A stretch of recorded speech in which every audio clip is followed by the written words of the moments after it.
जय भीम। नमो बुद्धाय साथियों। दोस्तों, बाबा साहब की जिंदगी का वो केस जो उन्हें वकालत के क्षेत्र में महान बनाता है, जिसकी वजह से बाबा साहब को महान वकील कहा जाता है।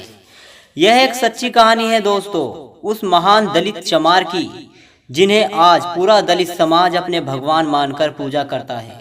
तो मित्रों, वीडियो को पूरा देखिएगा। दोस्तों, जब बाबा साहब लंदन से वकील बनकर यानी कि बैरिस्टर बनकर वापस आए और जब उन्होंने कोर्ट के अंदर, कचहरी के अंदर कदम रखा, तो जितने भी कोर्ट के अंदर वकील थे, सब ने उन्हें देखकर पहचान लिया था कि ये तो वही है जो महार जाति का व्यक्ति है और ये आज काला कोट पहनकर कचहरी के अंदर आ गया है। और फिर बाबा साहब अपना ठिया ढूंढने लगे। सबके पास अपने अपने ठिये होते हैं बैठने के लिए। जब अम्बेडकर को कोई ठिया नहीं मिला, तो जो दूसरे वकील थे, उन्होंने बाबा साहब की ओर देखते हुए अम्बेडकर की ओर चिड़चिड़ाते मारते हुए कहा, अरे ओ बैरिस्टर, तुम बहुत पढ़े लिखे विद्वान हो, तुम्हें क्या जरूरत है कचहरी के अंदर ठिया लगाने की? तुम तो बाहर भी कहीं ठिया लगा लोगे तो तुम्हारी दुकान चल जाएगी।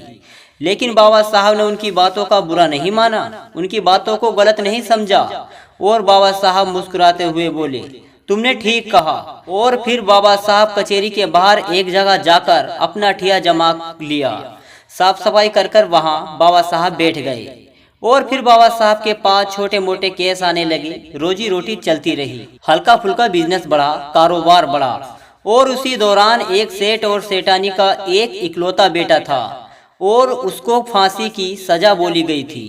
वो सेठ और सेठानी पूरी मुंबई में ऐसा कोई वकील नहीं छोड़ा जिसके पास ना घूमे। जिसके पास भी जाते, जिसको वो फाइल दिखाते अपने बच्चे की, वो मना कर देता कि तुम्हारा बच्चा नहीं बच पाएगा। फिर वो सेठ पूरी मुंबई घूमता घूमता उसी कचहरी के अंदर पहुंचा जिस कचहरी के बाहर बाबा साहब बैठे हुए थे। और जब उस कचहरी के अंदर उस सेठ ने अपने बच्चे की फाइल को दिखाया, तो किसी भी वकील ने उसकी फाइल लेने से मना कर दिया कि इसमें कुछ नहीं हो सकता, तुम्हारे बच्चे को कोई नहीं बचा सकता। उसके बाद सभी वकीलों ने बाबा साहब को चिढ़ाते हुए कहा, अरे सेठ, तुम्हारा केस तो वो लड़ेगा जो वहाँ बाहर बैठा हुआ है महार जाति का व्यक्ति। वो बहुत विद्वान है, वो पढ़ लिख कर आया है। वो बाबा साहब को चिढ़ा रहे थे, हमारे मसीहा को चिढ़ा रहे थे। और फिर जब सेठ ने सुना, तो सेठ वहीं पहुंचा जहां बाबा साहब बैठे हुए थे। और फिर सेठ बाबा जी के पैरों में लौट गया और बोला, हे बैरिस्टर, ये बाबा साहब, मेरे बच्चे को बचा लो। तो बाबा साहब ने बोला, सेठ उठो, मैं क्या कर सकता हूँ, मैं क्या मदद करूँगा। फाइल तुमने किसी और व्यक्तियों, वकीलों को दिखाई होगी, उनके पास जाओ, मेरे पास क्या करने आए हो? मैं क्या मदद करूंगा? मैं तो महार दलित जाति का हूँ, नीच जाति का हूँ, मैं क्या कर सकता हूँ? फिर सेठ ने बाबा साहब की शक्ल देखकर बोले कि नहीं, अगर मेरे बच्चे को कोई बचा सकता है तो वो आप बचा सकते हो, वरना पूरी दुनिया की ताकत नहीं बचा सकती। ये मैं आपका चेहरा पढ़कर बता रहा हूँ। अगर आज मेरे बेटे को फांसी लग गई तो उसकी माँ उसकी याद में मर जाएगी। मेरे घर से 2 लाशें निकलेंगी बाबा साहब, 2 लाशें।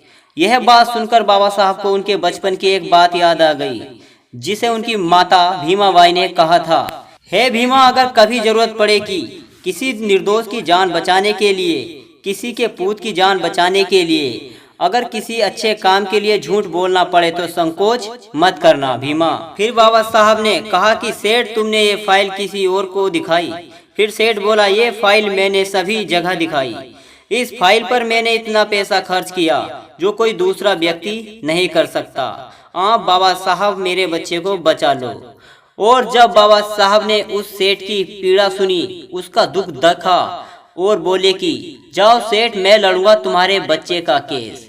फिर बाबा साहब ने उस केस में अपनी सारी मेहनत लगा दी और दिमाग के साथ वो केस लड़ा। फिर कुछ दिनों के बाद बाबा साहब वो केस जीत गए और उस सेठ के बच्चे को बचा लिया। यह देखकर कचहरी के सभी वकीलों का सर नीचे झुक गया। फिर बाबा साहब बोले कि लो सेठ, मैंने तुम्हारे बच्चे को बचा लिया। तो दोस्तों, तब से आज तक सभी बाबा साहब को महान वकील मानने लगे। तो दोस्तों, आपको यह जानकारी कैसी लगी, हमें कमेंट करके जरूर बताएं। जय भीम, जय भारत।